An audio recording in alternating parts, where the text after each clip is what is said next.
BMW shocked the industry when they introduced the very first ever fully electric version of the 7 Series known as the BMW i7. Now at the time it launched one model, an i7 xDrive 60, which had dual electric motors and about 536 horsepower. Now for 2024, BMW is expanding the i7 family with the introduction of this high performance version known as this. This is the 2024 BMW i7 M70. And what this means is we essentially have a high performance variant that can do toe-to-toe battle with vehicles like the Tesla Model S Performance. So today we're actually out here at the BMW Test Fest event here in Spartanburg, South Carolina, and the big question I went into, if you guys are looking for the ultimate electric luxury limousine, has BMW created it with this all-new M70 version? Stay tuned to find out.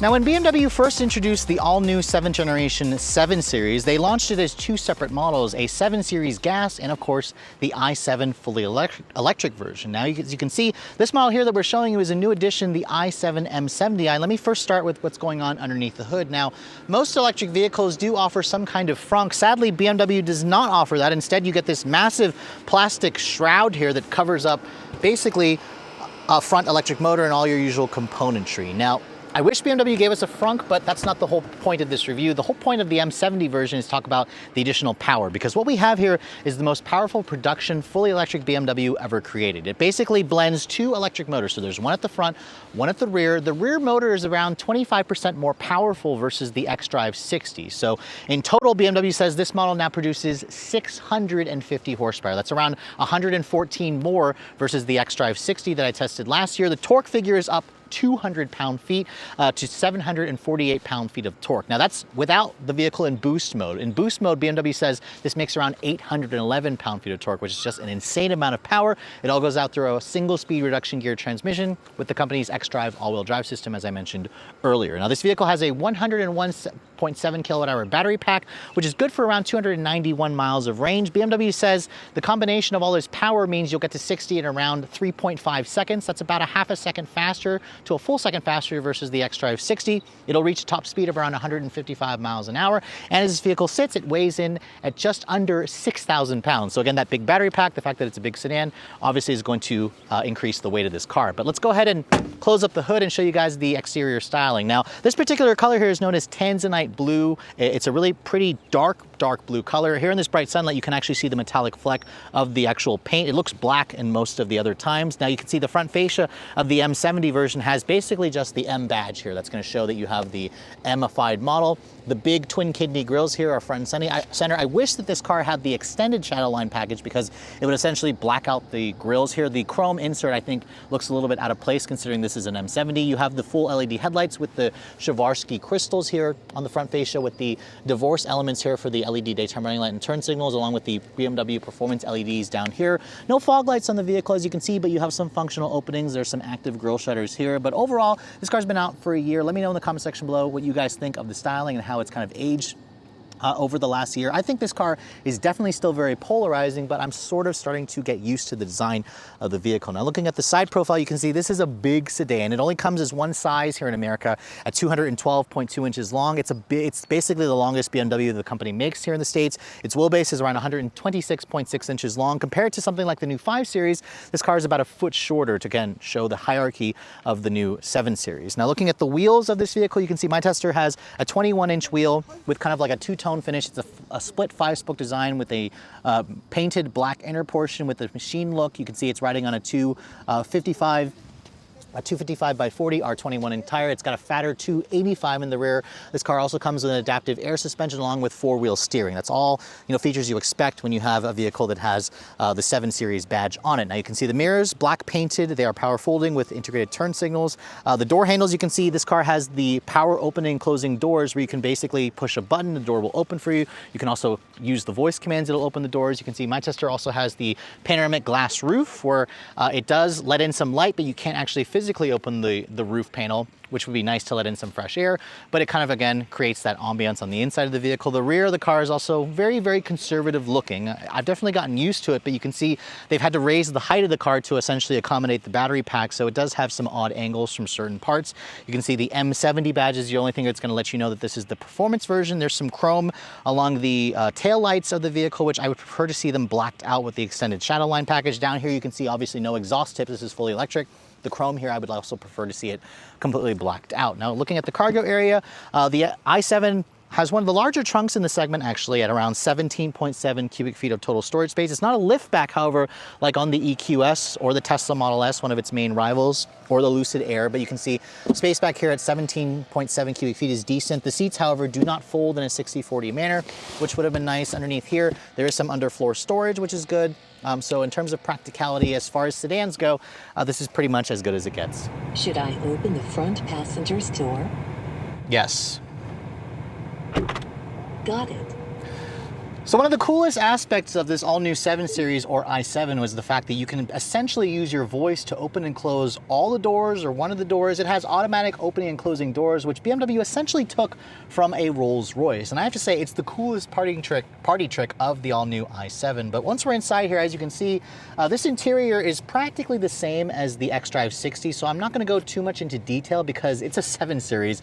There's a ton of tech and luxury features to talk about. So we're going to try to cut it down and compile it into just a synopsis. Now, this interior that you're looking at is the ivory white full merino interior, which has the smoke white leather interior with the upgraded leather. These seats are heated and ventilated. They adjust in like 20 different ways. They're also massaging, and you can see there's also like a wool finish here for the lower portion, which is kind of like a gray look with the contrasting stitching and kind of like the geometric patterns in the seat. This is one of the most comfortable seats that I've ever sat in, and it really is befitting, of course, of a flagship luxury vehicle. The rest of the interior, you can see the dash is practically the same. We have the twin displays here, which essentially form a nearly 30-inch long display. You have a 12.3-inch display here, and you have a 14.9-inch display here, which also includes wireless Apple CarPlay and Android Auto. This is now running on iDrive 8.5, so it's technically the next generation versus the original car when it launched last year with iDrive 8. This is now iDrive 8.5. The graphics and the resolution is fantastic. The screen itself, the software is quick and snappy and responsive. You still have to get used to the fact that you have buttons for the heated and cooled seat controls in the screen, along with your climate function where you have to bring up a separate climate menu. But once you kind of get used to that, it all works well. And you can also remember use your voice commands to talk to the system to get it to, command and control whatever you'd like in the vehicle. Now, in terms of materials, you can see beautiful soft touch leather along the door panels where it's actual stitching. You have the Bowers & Wilkins sound system in this car where it has individual LEDs in the actual speakers. Metal speaker covers. You have the glass controls here where you can control the seat controls, your memory control function here, more of that wool on the lower portion here. And then the steering wheel, you can see it's got the BMW electric logo here with the blue outline. It's a power tilted telescoping wheel. There is a paddle on the left side where you pull and hold that. That accesses the boost mode where you want to use the launch control. We'll try that out later in the driving scene. And then over here in the center console, you can see wireless phone charging pad. You have actual cup holders here where you have individual cup holder lids. Surprisingly, these cup holders are not heated or ventilated. I've seen that in other BMW products, but it's annoyingly absent here. Your gauge or your vents you can control via this little dial here where it controls where the airflow is going. This controls your transmission selector for the 1-speed reduction gear transmission. If I put the vehicle in reverse, you can see there's your full top-down 360 camera where it gives you trajectory, it gives you parking sensors and whatnot. It gives you a top-down view. So again, all that technology is about what you expect in a vehicle in this price category. I also love the glass controls here that is mimicked from the door panel onto the center console. And then of course over here, how could we not talk about the interaction bar where there's this glass panel that shows ambient lighting. It also will show kind of like a dance of ambient lighting when it's talking back to you at night. That's something you can see in one of our i7 videos when we had this vehicle for a full week to test. This is a very short drive. Now over here you can see padded center console area. If you open this up, there's a little bit of storage. It's a little bit shallow, although there's two USB ports in there. And like I said earlier, these seats are very comfortable and supportive. But the back seat is really the big star of the show here with the i7. So let me quickly show you guys what the space is like back here. Now, again, these doors are power opening and closing. So Rob actually opened up the door himself over there manually, but once I get back here, instead of reaching for the far way to close this door, I can essentially just push that button over here. That'll also close the door for me automatically. Or if you guys are the driver, if you put your foot on the brake, that'll also close all the doors for you. Now, in terms of the legroom space, there's 42 inches of legroom back here. 42 inches is definitely a lot, although some competitors, I believe the Maybach has a little bit more space. You can see in terms of, you know, storage and like knickknacks back here, or like cool things to talk about. You have a wireless phone charging pad. I mentioned earlier, this actually opens up to reveal the cup holders, which is pretty cool. You also have like a 5.5-inch screen here in the center, or in the door panel, where you can control all your usual functions, where you can control the massaging seat back here, the heated and cooled seat function.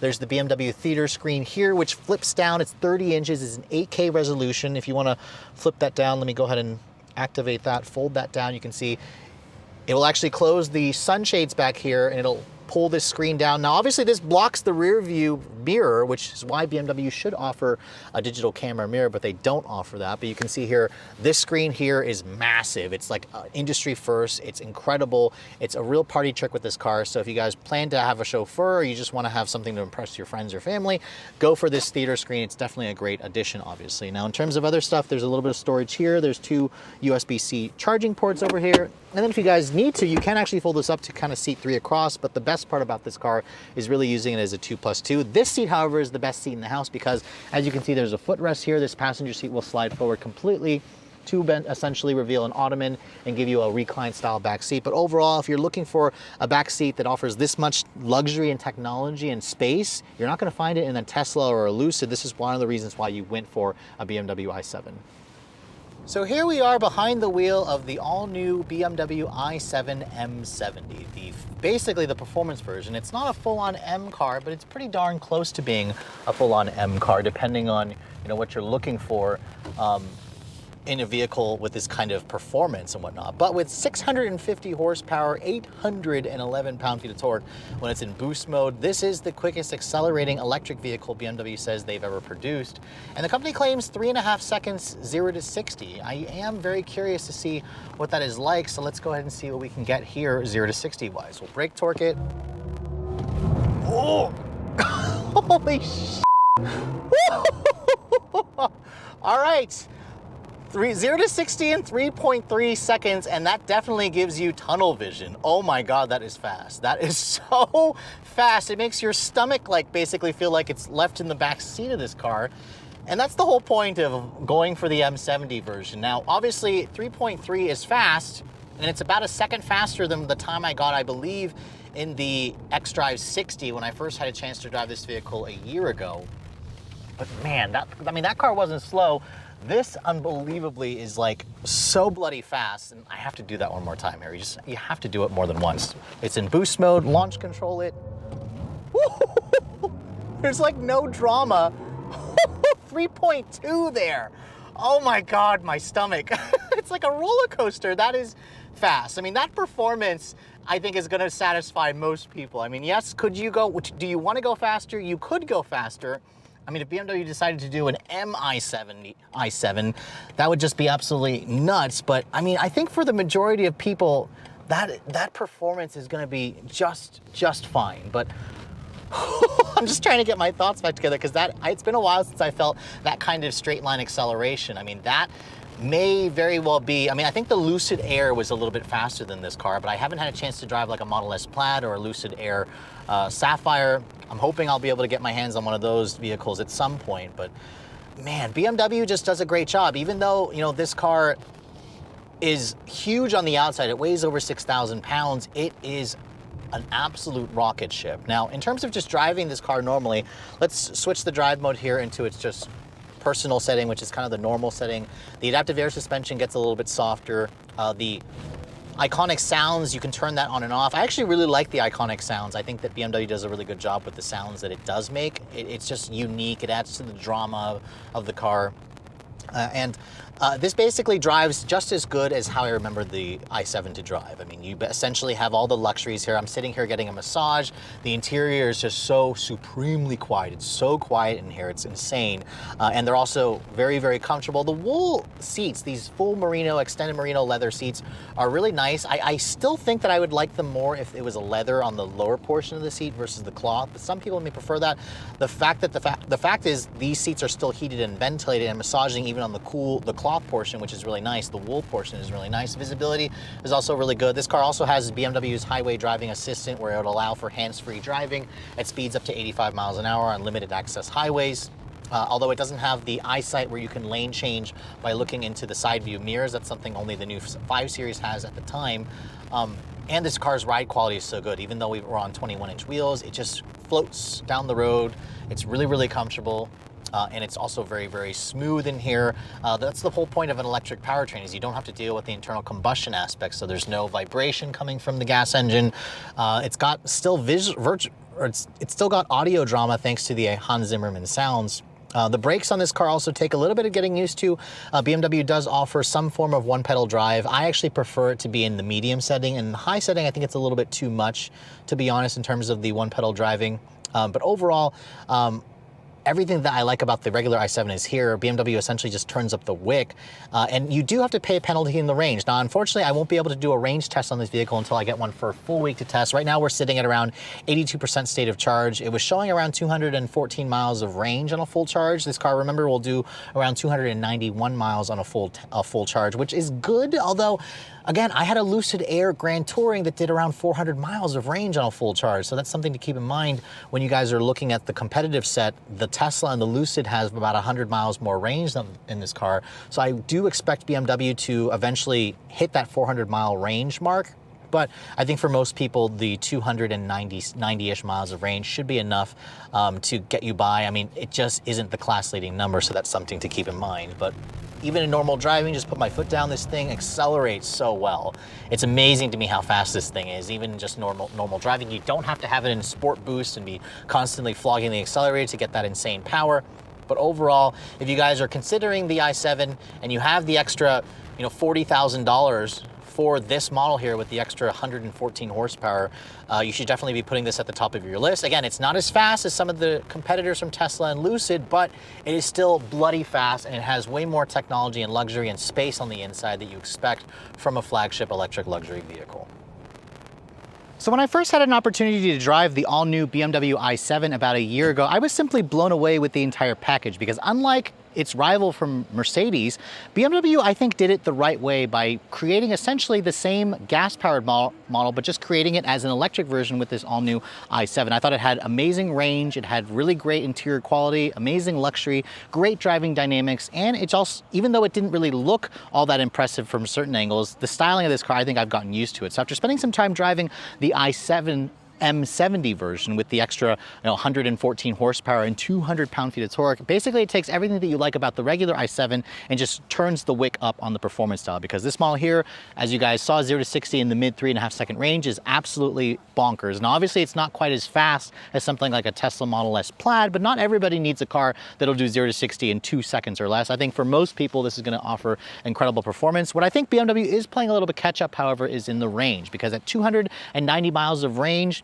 and at a maximum DC fast charging acceptance rates of 190 kilowatts, it is again slower versus something like the Lucid Air, for example. I think that BMW should be able to do closer to 400 miles of range. I suspect they're obviously going to be working on that as they continue to progress forward with their full electrification portfolio. In terms of the interior, it's still very complex, and once you get used to all of the controls and how the iDrive 8.5 works, you can kind of settle into this car and get used to it. My favorite feature, again, one of my favorite features is still that 8K resolution theater screen in the back seat. That's really just going to turn this car into like a rolling movie theater for those of you who plan to be driven around in this car. Now, if you guys are looking to get your hands on the M70 version of the i7, this is where, again, things are going to get a little bit more expensive, because if you guys want a base i7, there's a new rear drive model that starts at around $105,000. This is about $9,000 more versus a comparable gas-powered 7 Series. So for those of you who want to go electric, I think BMW charges a reasonable amount of extra money for the fully electric version. The xDrive 60, which is the one that they first launched this car with, starts at just under $125,000. The M70 version, however, definitely gets a lot more expensive.